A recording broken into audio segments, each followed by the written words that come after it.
Hey guys, what is up? You're Lee Moody. Take a look at the news release, kind of theory streaming sources, help me along with the box results from the weekend. Start with all new releases.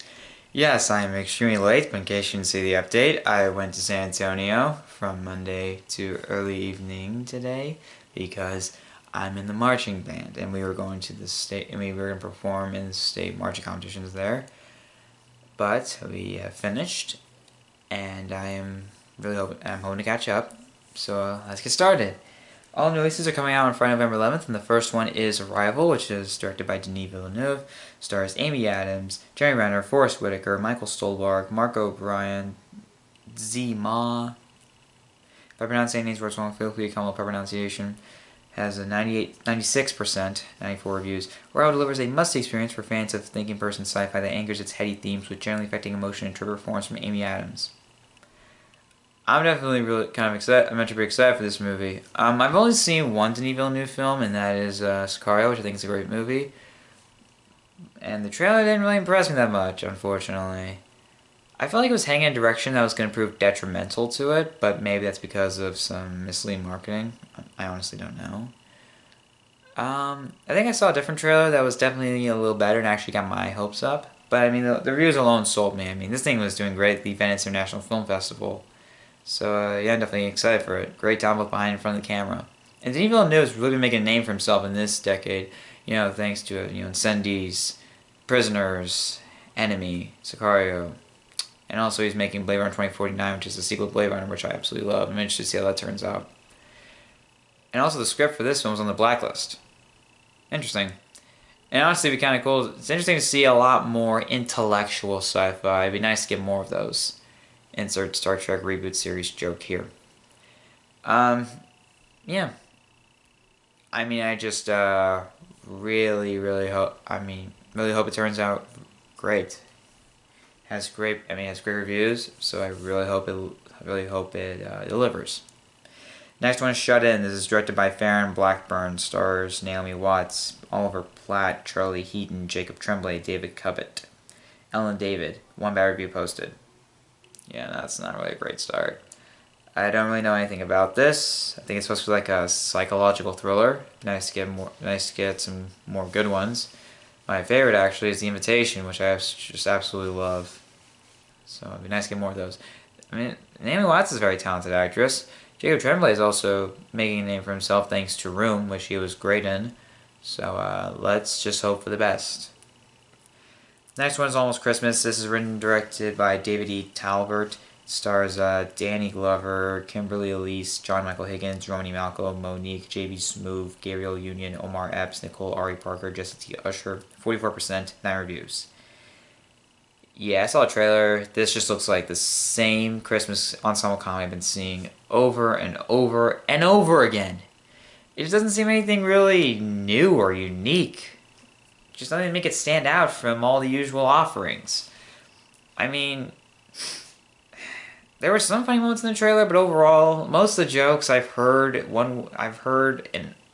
in most other comedies, and honestly, the kind of jokes the jokes I haven't heard, they're some of the easiest ones to make. They're just kind of pathetic, in all honesty. There are some talented people involved, but I just can't get excited for this. I'm probably gonna be skipping this. Sorry. Next one's Billy Lynn's Long Halftime Walk. This is directed by Ang Lee, stars Joe Alwyn, Kristen Stewart, Vin Diesel, Steve Martin, Chris Tucker, Garrett Hedlund, Mackenzie Lee. 46%, 26 reviews. Crap. I've seen 4 films from Ang Lee, but I only really remember 3 of them. Crouching Tiger, Hidden Dragon, love that movie. Brokeback Mountain, great film. Life of Pi, great film and an amazing visual experience. Also, there's Hulk. I actually own that, but I haven't seen it in years. I remember seeing when it came out in theaters, but that was so long ago. I have like no recollection of it, or very little. So yeah, may I'll watch it at some point, but it's not high on my list. There's some great talent involved here, and also it's definitely pushing. And also, like Ang Lee was trying to push forward technology by shooting the film like 120 frames per second, which is the highest frame rate available for film, and that's definitely very interesting. I'd like to see how that turns out. Honestly, if I were checking out the film to see if they pull it off, if it pulls it off well, or if it just comes off a bit gimmicky and doesn't really work as a whole. Let's just hope. Let's just hope it works.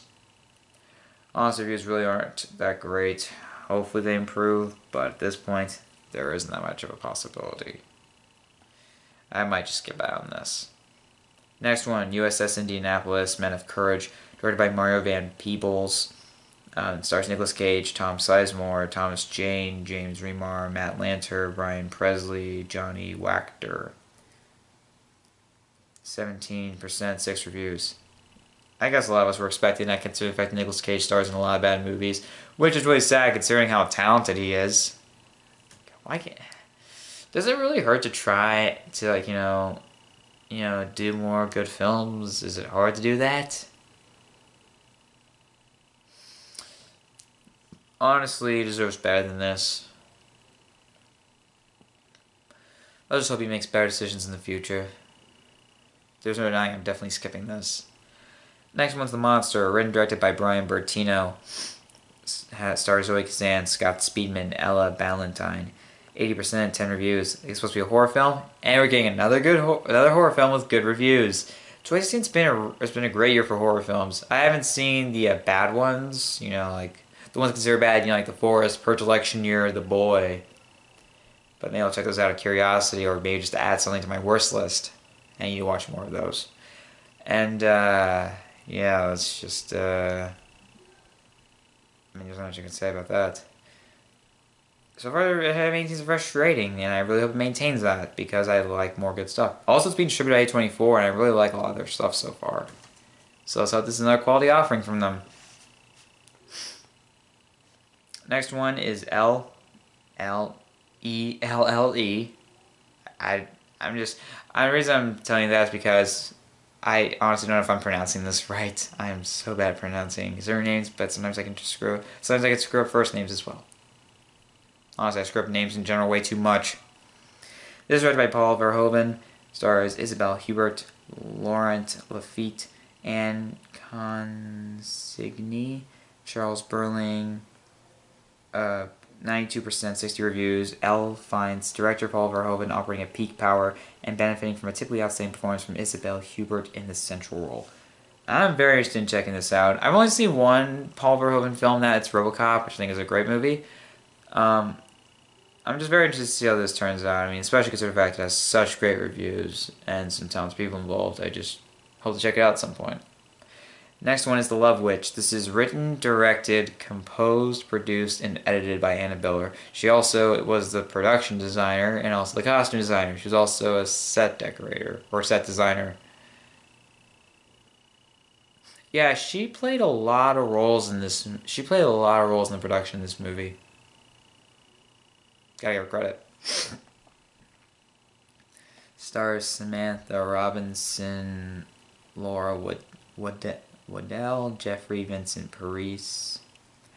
96%, 23 reviews. I think it's another horror film. And we're, of course, a horror film getting good reviews. We need more of those. And from what I heard, this is like the visual style of this movie is a tribute to the Technicolor thrillers from the 1960s. I mean, it's a psychological thriller? Honestly, I don't know. But honestly, cool either way. And my God, Biller plays a lot of role. Must have had a lot of work to do behind this production. I guess it seems to be paying off. Seriously, this is great reviews. I'm definitely willing to check this out at some point if it opens in my area. Really hope to. Really hope so.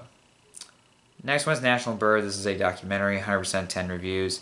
And scoring here, it says it follows the dramatic journey of 3 whistleblowers who are determined to break the silence around one of the most controversial current affairs issues of our time, the secret U.S. drone war. It's a very interesting topic, and considering it has good reviews, I'm definitely willing to check it out. So I really hope I can see it at some point. Next one's Kiki, Love to Love. This is supposed to be a comedy, I believe. 100%, 6 reviews. Yes, a comedy with good reviews. We need more of those. I don't know. I don't really know any of the cast though. Well.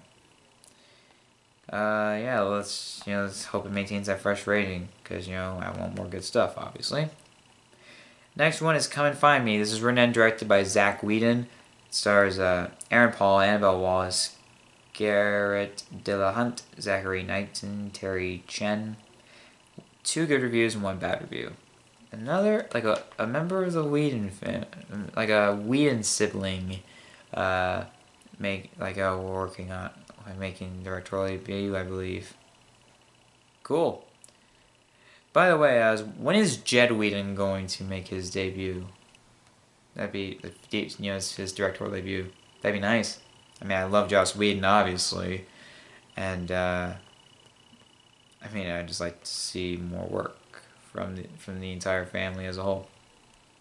Like, he's like Zach is Joss and Jed's brother. In case you want to know. I mean, I would just like to.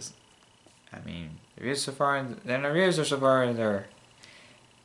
seems more good than bad so far. So let's hope it gets a fresh rating.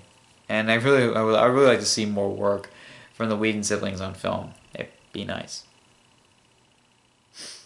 Next one is Dreamland, which is just directed by Robert Schwartzman. This is his directorial debut. He's the younger brother of Jason Schwartzman, who stars in this film, as well as Johnny Simmons and Amy Landecker, Frankie Shaw, Noel Wells, Beverly D'Angelo, Talia Shire. 40%, 5 reviews.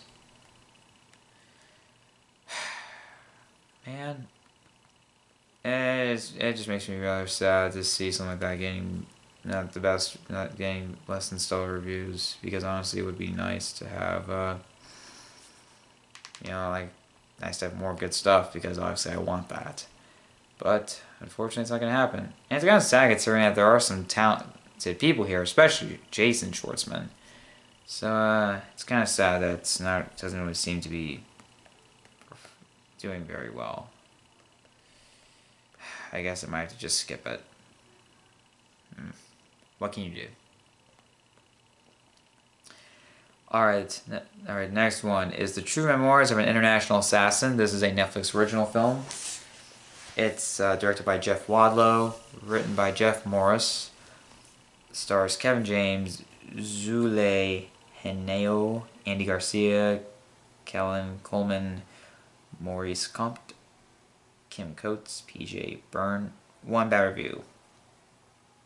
Great. I saw the trailer for this, and honestly, it didn't really sell me. The comedy is more or less what I've seen. It was like Kevin James doing the same shtick again.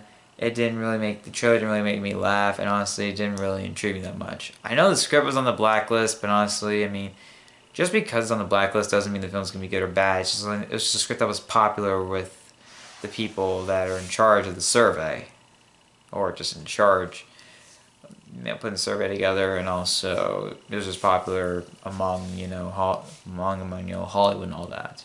You get the idea. It was just a very popular screenplay with people. I don't know. Kevin James can do good things. I liked him in King of Queens. And I liked him in Hitch, which I think is his best movie. But for some reason, it's just not selling me. The trailer didn't really impress me. It looks like a pretty typical action comedy. Hopefully it's not, but I don't know. It's not really impressing me. Although I doubt it'll be any worse than, say, Public Mock Up 2, Grown Ups 2, That's honestly way too easy. You can beat those way too easily. Let's just hope it's something worthwhile, because honestly, I want better stuff. It seems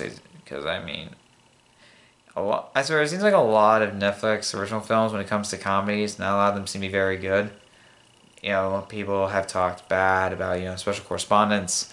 I hate The Ridiculous Six and The Do-Over. People didn't really talk good about Mascots. It's kind of mixed. So, it'd be nice to get more good comedies from Netflix. Anyways, let's go to the box office results on the weekend. Number 1, you obviously know what it is. Doctor Strange, $85,058,311. I actually saw this when I went to San Antonio, because we got to see a movie on Tuesday, and I really liked it. Wow, it is the most visually inventive Marvel film to date. They like Inception, but you trade the science for magic, and you exploit the reality bending. Honestly, it's just fun. And those visual effects were fantastic. It's definitely going to be nominated for Best Visual Effects at the Oscars. Will it win, though? I don't know. It's so far it's competing with the Jungle Book, which is also pretty tough. Yeah, glad I saw it. Number 2, Trolls, $46,581,142. Not a bad start. The reviews are pretty good. I'll probably check it out at some point, but it's not high on my list. Number 3, Hacksaw Ridge, $15,190,758. This was a great movie, and also really bloody. Probably the most violent war film since Fury or Saving Private Ryan. Very graphic too. 4, Boo Madea Halloween, 7,031,797. Not surprising, it was eventually going to be. It was no longer being number 1. Still not going to see it because I don't care about that crap. 5, Inferno, $6,165,987. This thing is bombing domestically, but worldwide it seems to be doing a lot better, so... Okay. I mean, it has bad reviews, so to me it doesn't really seem really deserving of that money, but whatever.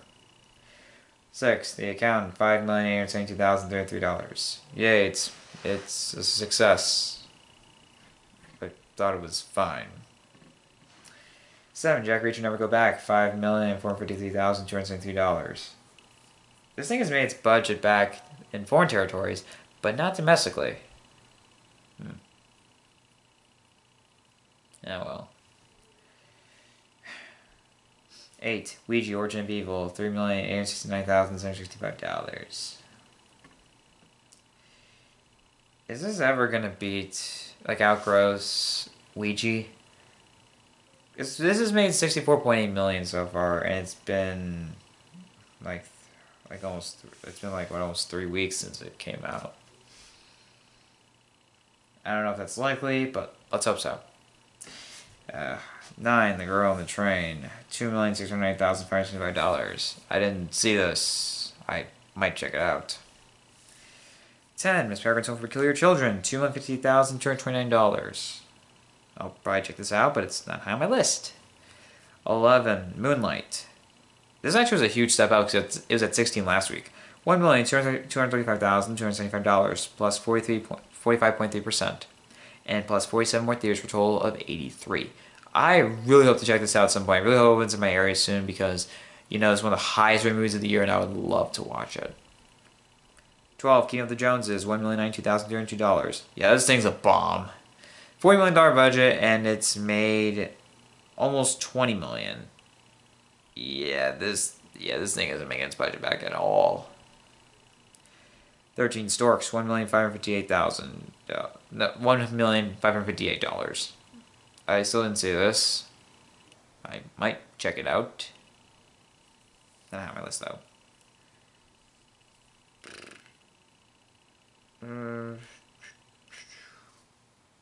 I'm just going to go and stop there. If you want to check out the rest of the box office results, the links to chart will be in the description below. Any guys movie news for this week, comment below. Are you excited for any releases? Are you going to wait for a rental? Or are you just going to skip them entirely? What do you think of the... what do you think about all of the oh crap, I forgot about that. Sorry. My head's all over the place today, people. Alright, let's try the... let's just go to home media releases. Alright, these came out on Tuesday, November 8th. First one is Indignation. This is the directorial debut of James Schamus, who also wrote the film. Stars Logan Lerman, Sarah Gadon, Tracy Letts, Linda Emmond, Danny Burstein, Ben Rosenfield, Noah Robbins. 81% 90 reviews. Indignation proves it's possible to put together an engaging Philip Roth adaptation and offers a compelling calling card for debuting writer director James Schamus. I was kind of interested in checking this film out, but it didn't really open near my area. But now that it's out on rental, I'm hoping to check it out at some point. Because, I mean, it's well received, obviously. Has talented people involved. I would like to check it out. Alright, next one is Sausage Party, which is directed by Conrad Vernon, Greg Tiernan. And it's an R-rated CG animated film. Has the voice talents of You know, like Seth Rogen, Kristen Wiig, Jonah Hill, Bill Hader, Michael Cera, James Franco, Danny McBride, Craig Robinson, Paul Rudd, Nick Kroll, Edward Norton, Salma Hayek. Who else? Who else?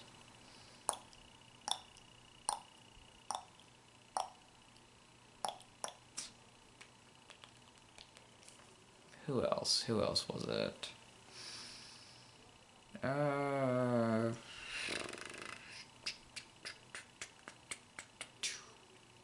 David Krumholtz.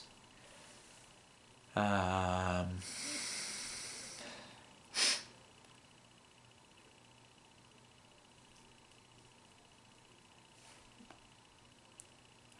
think I went through most of the notable ones. I could be wrong about that. Anyways, 83%, 168 reviews. Sausage Party is definitely offensive, but backs up its enthusiastic profanity with an impressively high laugh-to-gag ratio and a surprisingly thought-provoking storyline. I liked it. Yes, it was very funny. We finally had an adult animated film that was animated with CGI. It was just a lot of fun. I also definitely liked the opening song. It was also written by Alan Menken, who has done Disney songs. Interesting seeing him go from family-friendly stuff to adult-oriented stuff. Although I will say he pulled it off pretty well. That was a pretty good song. It felt like a Disney song, but you put in like a adult-oriented lyrics. It was pretty good. I laughed, and also, yes, I did. There actually was some. It actually has a lot more going on in its mind than just being crass and just being about focusing on the food. It actually has some.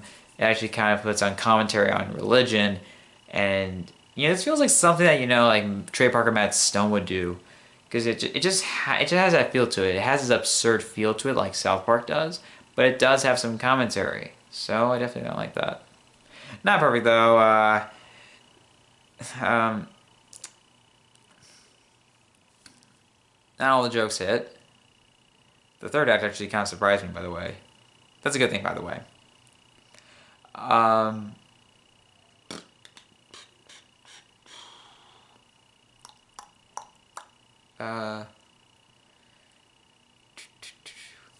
me think. Well, the animation isn't the greatest. I mean, that was like a $19 million budget. I don't know if that. I guess the animation might have been a result of that. Maybe it was a stylistic choice. Maybe both. I don't know. And yes, I know about the issue of the animators not being treated well, and I just feel sorry for them. But the work didn't go to waste. I mean, the movie was a hit, and I did like what they did with it, even if the animation wasn't the greatest thing about it. Thank you animators for your work, and I hope you're treated better in the future. Anyways, guys, that's our movie news for this week. Comment below the movie news for this week. What do you think of the new? What do you think of the home media releases? Are you gonna see it? You can buy any of them, rent any of them, or skip them entirely? And what do you think of box results? Do you have any predictions? So, in the comment section below. Thanks for watching, guys. Until the next video. See ya.